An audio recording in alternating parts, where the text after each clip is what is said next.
1947 में जब देश आज़ाद हुआ था, नई नवेली सरकार और उसके मंत्री देश की रियासतों को आज़ाद भारत का हिस्सा बनाने के लिए परेशान थे। तकरीबन 562 रियासतों को भारत में मिलाने के लिए साम, दाम, दंड भेद की नीति अपनाकर अपनी कोशिश जारी रखे हुए थे, क्योंकि देश की सारी संपत्ति इन्हीं रियासतों के पास थी। कुछ रियासतों ने नखरे भी दिखाए, मगर कूटनीति और चतुर्नीति से इन्हें आज़ाद भारत का हिस्सा बनाकर भारत के नाम से एक स्वतंत्र लोकतंत्र की स्थापना की और फिर देश की सारी संपत्ति सिमटकर गणतांत्रिक पद्धति वाले संप्रभुता प्राप्त भारत के पास आई। धीरे धीरे रेल, बैंक, कारखानों आदि का राष्ट्रीयकरण किया गया और एक शक्तिशाली भारत का निर्माण हुआ। मात्र 70 साल बाद समय और विचार ने करवट ली। फासीवादी ताकतें पूंजीवादी व्यवस्था के कंधे पर सवार हो राजनीतिक परिवर्तन पर उतारू। लाभ और मुनाफे की विशुद्ध वैचारिक सोच पर आधारित ये राजनीतिक देश को फिर से 1947 के पीछे ले जाना चाहिए, यानी देश की संपत्ति पुनः रियासतों के पास।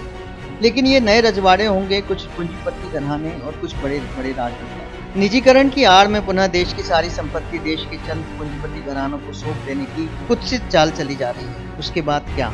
सोचकर आश्चर्य कीजिए कि 562 रियासतों की संपत्ति मात्र चंद पूंजीपति घरानों को सौंप दी जाएगी। ये मुफ्त इलाज के अस्पताल, धर्मशाला या प्याऊ नहीं बनवाने लगे, जैसा कि रियासतों के दौर में होता था कि हर कदम पर पैसा अगवाही करने वाले अंग्रेज होंगे।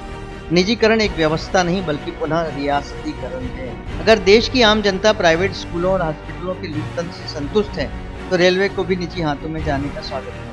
हमने बेहतर व्यवस्था बनवाने के लिए सरकार बनाई है, न कि सरकारी संपत्ति मुनाफाखोरों को बेचने के लिए। सरकार घाटे का बहाना बनाकर सरकारी संस्थानों को बेच क्यों रही है? अगर प्रबंधन सही नहीं तो सरकार का दायित्व है तो उसे सही करे। सही करने के बजाय अजनहितकारी फैसले लेकर सरकारें दायित्व निभाने से भाग रही हैं। भागने से तो काम नहीं चलेगा, इससे जनता का शोषण बंद नहीं होगा।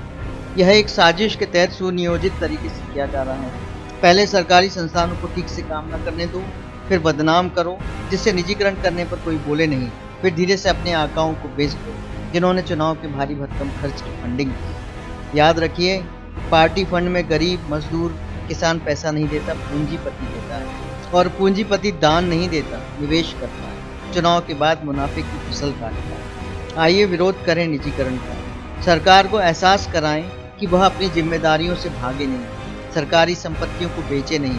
अगर कहीं घाटा है तो प्रबंधन ठीक से करें। वैसे भी सरकार का काम सामाजिक होता है, मुनाफाखोरी नहीं।